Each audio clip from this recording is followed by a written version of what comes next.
Today, I have a very, very special guest and an absolute superstar. She is one of those people that has been a constant flame of inspiration and motivation to me, and I just love everything about her. Dana Claudat is the founder and author of the Tao of Dana. She is a Feng Shui and wellness expert based in Los Angeles. Dana has been featured on Glamour, Cosmopolitan, NBC News, Lonnie, and Mind, Body, and Green, along with being named one of 100 women to watch in wellness.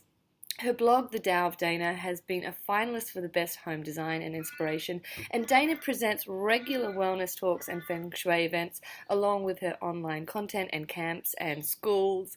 So thank you so much for joining me today, Dana, and welcome.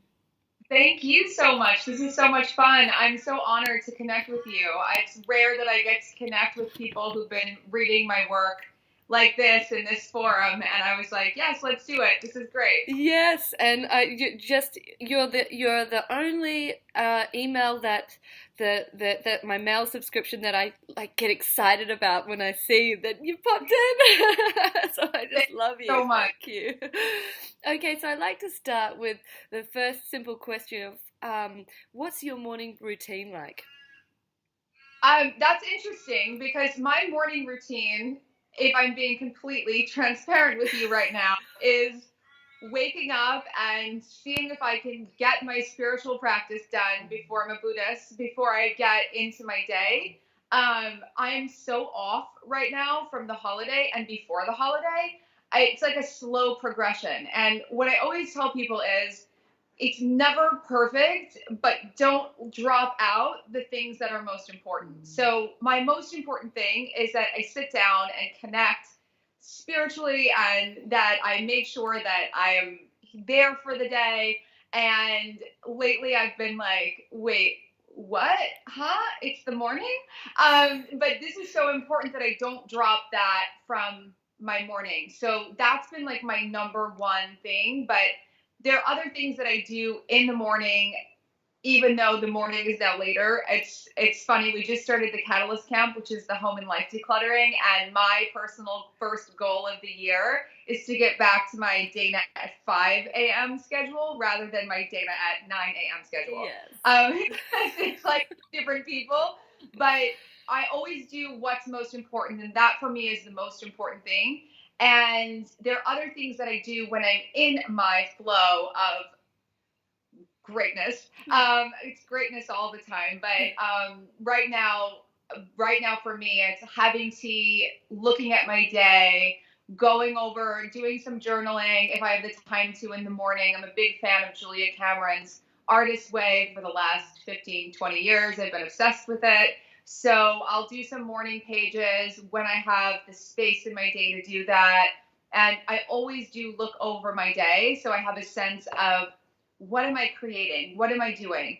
All the other things that fit their way in, whether it's, taking a shower with aromatherapy or doing like a hot oil massage or something else that's exciting that I'm into at the moment, all of that stuff will fall in. But I always have those sort of touchstones, and seeing what the day has ahead and really kind of feeling into the day has been extremely important, especially since we don't really, it's like everything's coming at us all the time. It's like text, phone, oh no, now there's messages. And so it's really important for me to know where my energy is going. And I think that's something for everyone. Where's your energy going? Where is it about to go? Because life now takes us on a journey through Facebook, Instagram, all these different things. And then, emails. And suddenly it's like, wait, what was I supposed to do today? I don't. Yes, completely, completely. And I love that you've infused that into your work of really simplifying. This is going to be a question later down, but I feel like I want you to answer it now.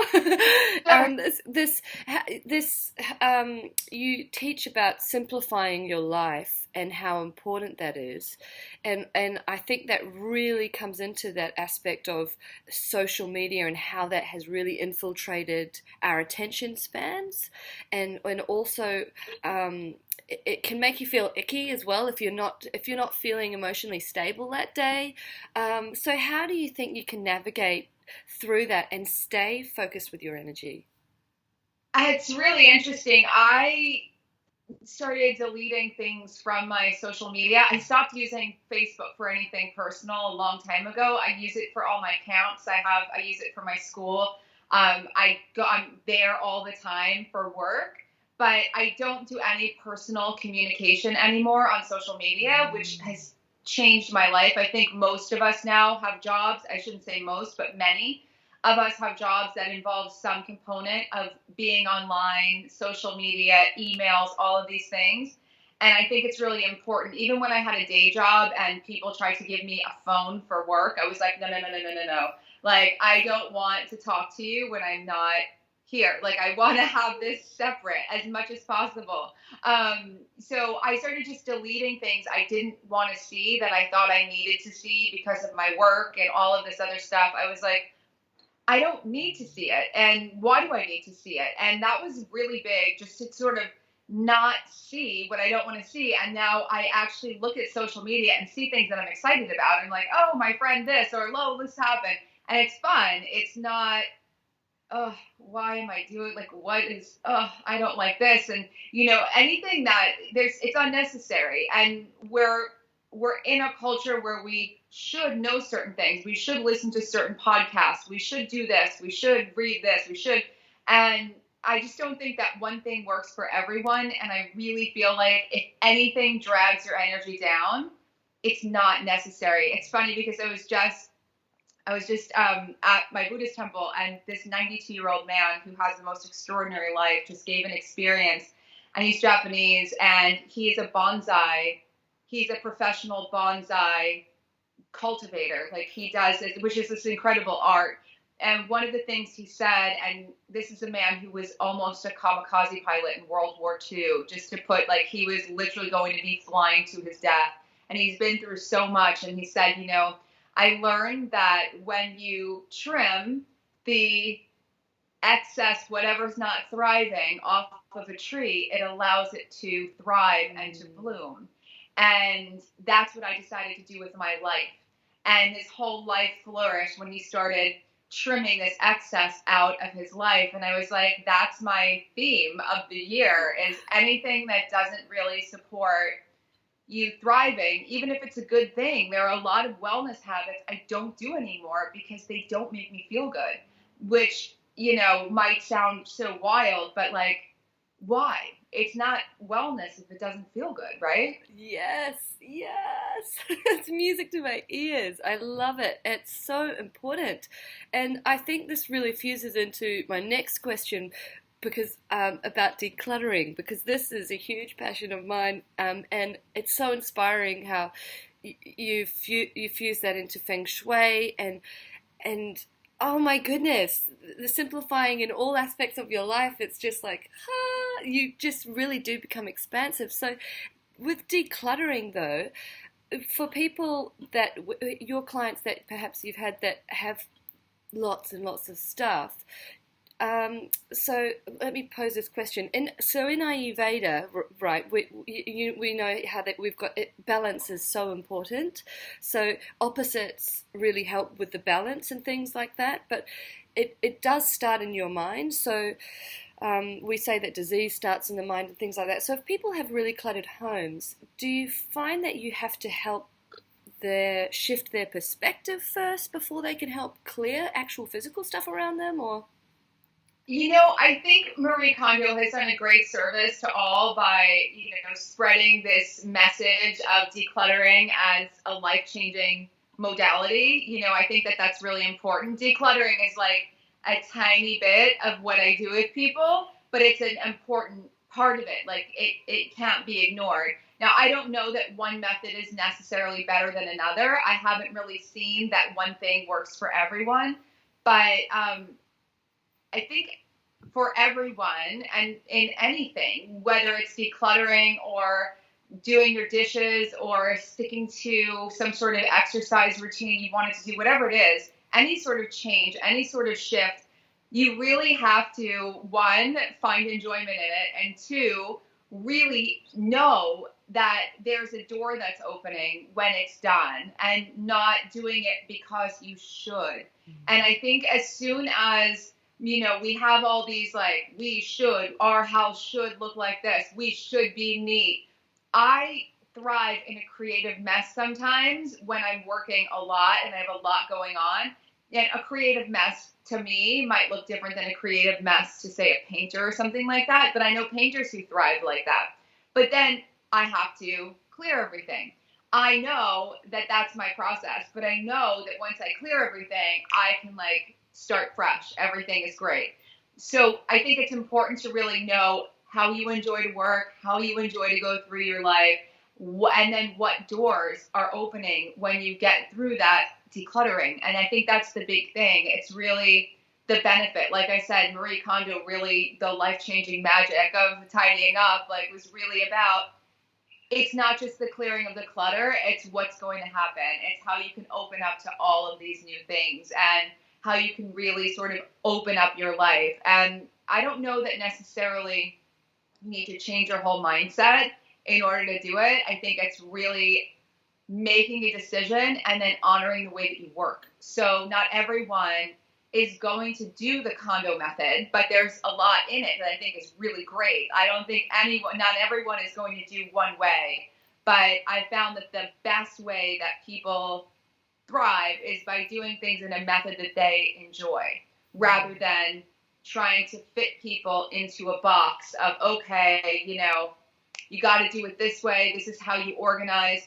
Organization's so personal. Like, I organize myself in a way that I work. No one else could come in and organize me in a way that would work for me. I'd be spending all day looking for things. So I want to really, just that message of liberating people to really follow how their energy moves is really important. Knowing that I need to have books all over the place in order to get my job done. I can't keep them all on a shelf and then do what I need to do. For someone, they might need to, have paper spread out everywhere in order to function, and then they can clean it all up when they're done. But finding your way, finding enjoyment in it, and realizing there's so much more than just a clean house or clear space that's waiting. There's this huge, expansive, as you said, life change that happens when you really cut off all those dead leaves so that you can thrive. That is beautiful. So, going back, you first studied art history at Stanford, and then you made the change into studying Feng Shui. What made you jump into learning about Feng Shui? I illness, personal interest. I was really sick. I had burned myself out completely. I was constantly trying to fix myself and wound up sick, which was kind of the craziest, funniest, most ironic thing. I say, like, wellness in the wrong way really made me sick. Like, I was trying to optimize my life so much that I pushed myself totally to a brink. And I just really wanted to be well, and I wanted to do something while I was at home getting well. I was in the hospital for like in and out for a month. And I was like, okay, I have to change everything. I can't really leave my house right now. So I started getting books and studying and trying things. And I signed up for this course to get certified in a Western method of Feng Shui because I thought it was interesting. And I was like, maybe I could do something with this. Working in art, maybe there's some sort of something I could find to do with it. Maybe I could work with clients with it. I didn't really think of it for more than really just myself. And so I just did that, and it became a thing that I accidentally became this. This was not a choice. It wasn't a conscious choice. It wasn't like I sat down and said, online business, here I come. I've been doing this from way before the wellness world online existed. And, I was on Tumblr, and my Tumblr got really popular on Tumblr. That was where everything started. It was before everyone had a blog or a brand or anything else.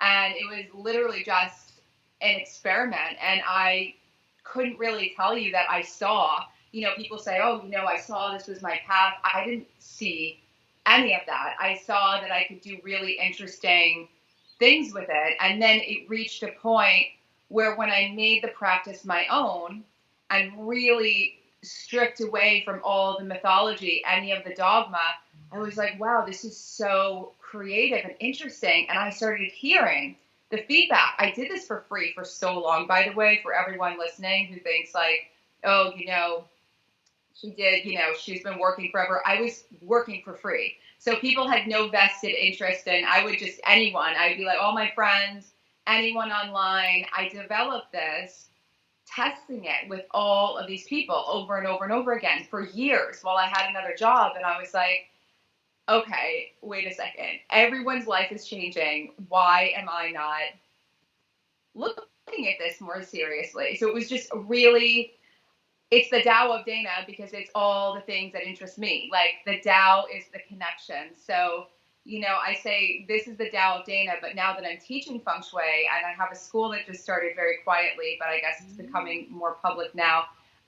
It's really the Tao of everyone practicing it. It's really infusing all of these tools with your genius. And so it became really, really a creative mission. I still don't think of it as a business, which is so funny. And people are like, you're an entrepreneur. I'm like, I guess, but like, I don't think of it that way. It's your passion, and it's so beautiful when you see when people are just in their zone. And I think when you're loving what you do, it doesn't ever feel like it's a hard slog because you're just in alignment with what you're doing, and it's your calling almost, Sometimes, yes, there are times where I'm busy enough where it feels like it's an uphill battle, and that's taught me a lot, I guess, about being an entrepreneur. Those are those moments where I'm like, hey, wait, I'm a business owner. I should really think about this.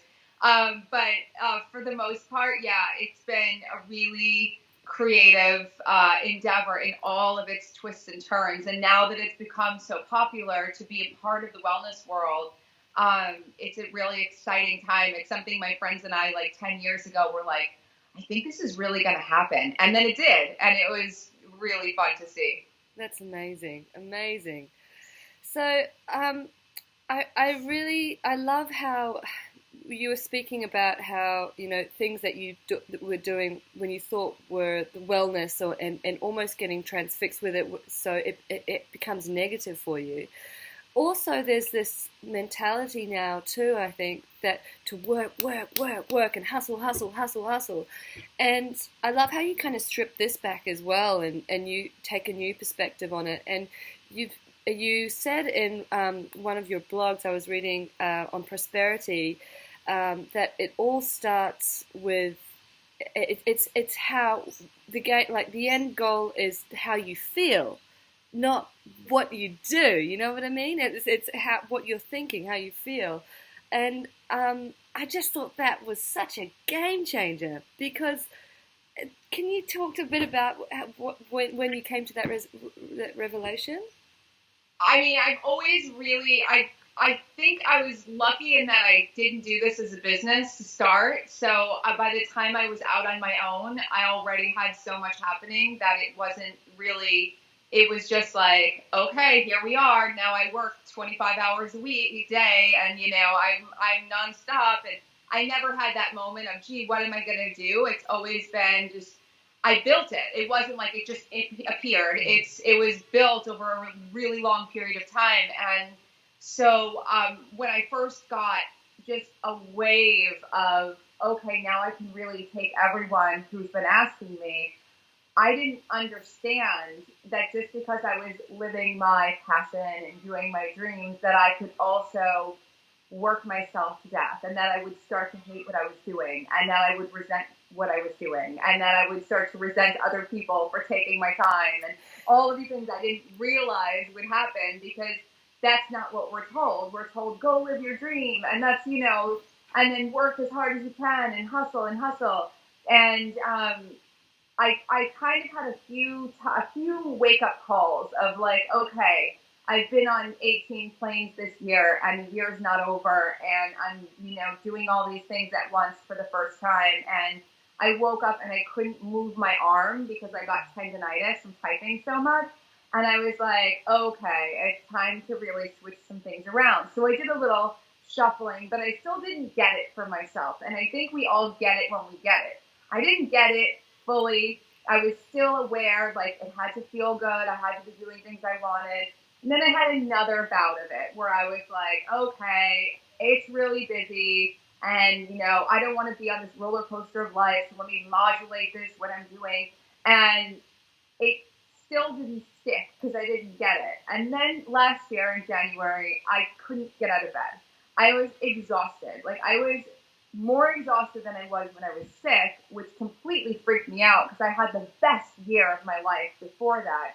And I was like, how do you get exhausted from being happy? How do you get exhausted from being excited? Like, what is going on?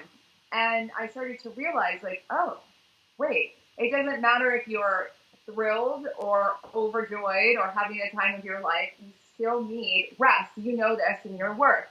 Your body still needs to shut down. Like, you need to walk away. And I was like, whoa. And it prompted me to just slice everything. Like, I just started dropping things out, and I really didn't know if I was going to continue doing what I was doing the way that I was doing it. It was a real moment of like, okay, if I don't feel good, then maybe this is the end of the road for this. I don't know.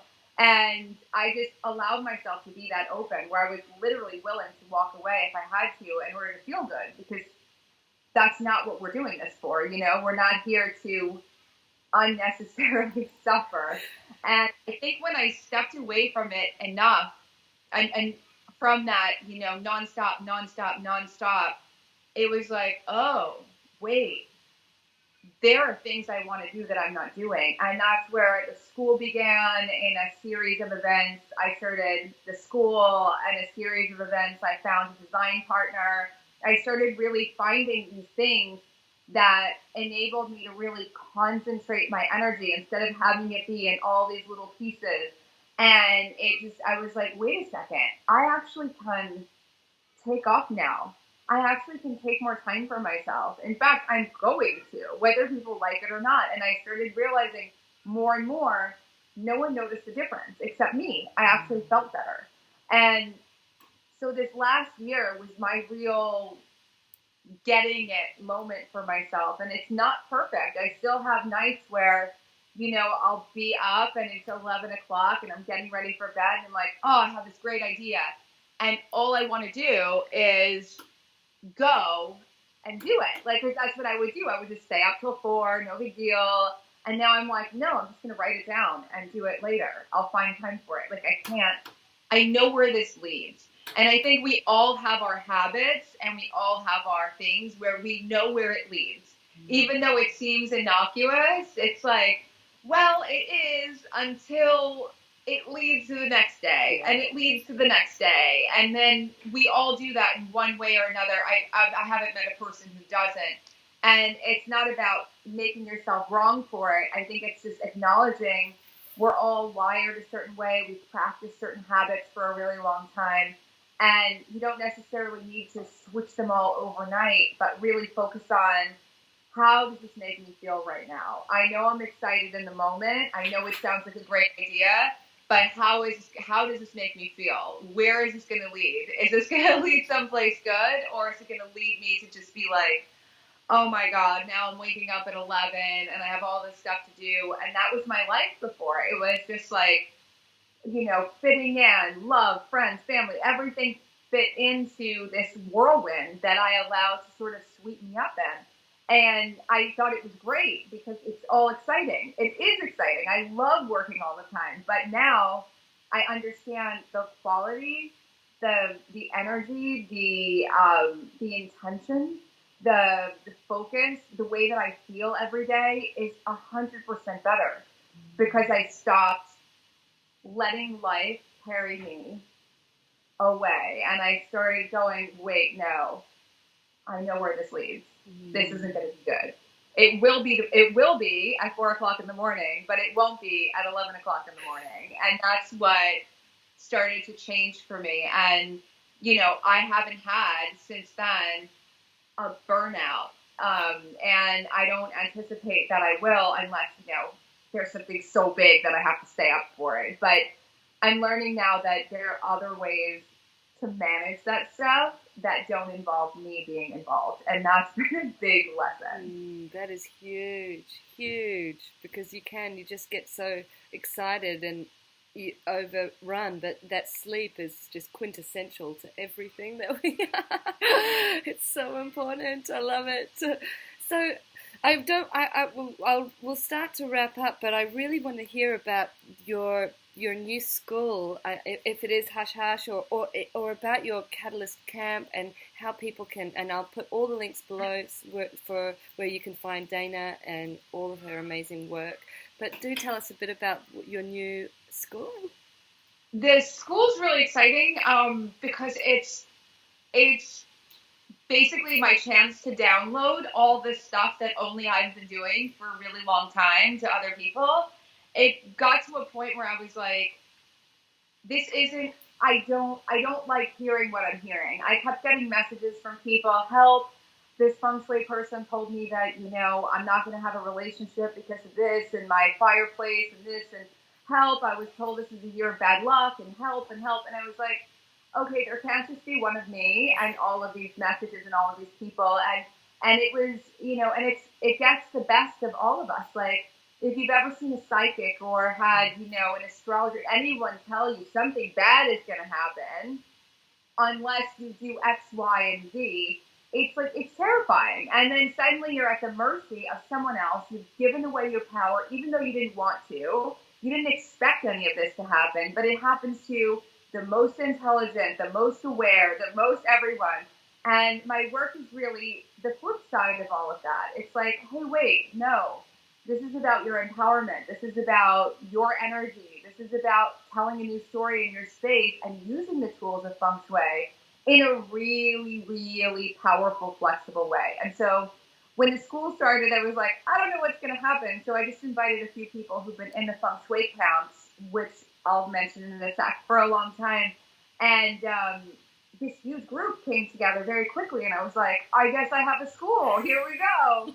And being able to just really download everything and share it and see how it's translating and how people are working with it for themselves personally and then working in the world with it is just beyond like anything I could possibly imagine. I always say, like, I'm not striving to be the queen of Feng Shui. I'm striving to bring a whole new message to this modality and have it be the gold standard for now.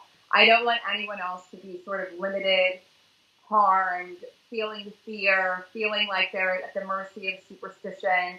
Like, that's what I'm interested in, is changing the whole discourse. And this is really fun. I teach it live, which I've never done before, and it's amazing to do because it's so impromptu, just like us right now.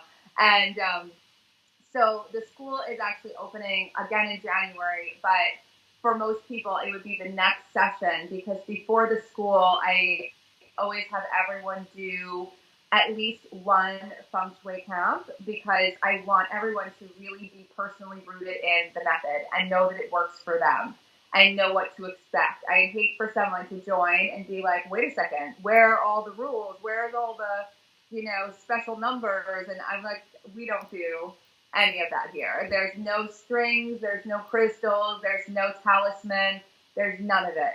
And I really want people to be personally connected because it's about the Tao of them. So for anyone who's watching, who wants to do a camp, wants to experience this work, I mean, the easiest thing to do is just go to my blog, sign up for the newsletter, and start reading it and using what I send out. Because I always send out, like, which is brilliant, by the way. Yes. It's really fun. It's like things to do. I want people to really connect to this new flow of thinking about space and using their home as a power source and empowering their home and their life and all of it. And then, as you get into it, you could join one of the Feng Shui camps. Right now, we just started Catalyst Camp, which is this home and life decluttering with Feng Shui. And then the Love Camp is all about finding more, cultivating more, expanding into more love in your life with Feng Shui. And then there's the Cash Camp, which everyone loves because everyone loves money. And that one's always just, a manifestation in a minute. So it's been really, really fun to to have those so that, again, more people could access the method. Again, when I learned I can't just do it all. I can't do it all. I can't be at everyone's house. I can't show up for everyone. And so now that I have more people who could show up for everyone, I'd rather stick to being sort of the messenger. I love it. I love it. Okay, so the final last question. What would be the one simple tip, Feng Shui tip, you would give to complete newbies who are watching this? Something that they can just go away and a tool that they can just start with. I think, I mean, beyond house cleaning, which house cleaning is really, really powerful for your life, and finding a way to enjoy it can really change everything for you. I think one of the things that gets overlooked, and it seems like it's so basic, is bring some life into just about every room of your house. So whether it's having, plants in your office or fresh flowers in your living room, having a fishbowl in your office, or in the den, having that's really fish that are well cared for and loved, having life in every room, something that's alive, something that's thriving. It's everything. It raises the energy really, really high, and it doesn't matter where it's placed. It doesn't matter what it is. You know what I mean? Like, don't freak yourself out about that. The only thing I'd say is in your bedroom, I'd avoid too many potted plants because they're really active and you want to rest in your bedroom. Some people, they can do well with it, but for the most part, I like to keep plants everywhere else in the house. You can put flowers in your bedroom. Just keep things that are thriving and alive. A bowl of fruit in the kitchen. This is simple stuff to do. But when you start thinking about it and looking at your home, you're like, oh, wow, should I put a plant in my bathroom? When I put an aloe plant in my bathroom, it was like the whole thing changed. And I'm like, why did I do that? That is amazing. I love it. Oh my gosh. I just could talk to you for all day. I've got so many questions, but I have to stop myself because you're a busy woman. But this has been incredible, and I know it's going to serve so many people, and what you do is just brilliant. I cannot thank you enough. You're such a light worker, Dana, and I just adore everything you do, and you just have to keep doing it. I'm sorry, because you're amazing. I'm honored. I'm so honored. I'm so glad for everyone who tuned in. I'm so honored that you listened and that you were here. Thank you so much for reaching out to me and for having me here. I really appreciate it. Thank you. And you just have a brilliant day. Thank you.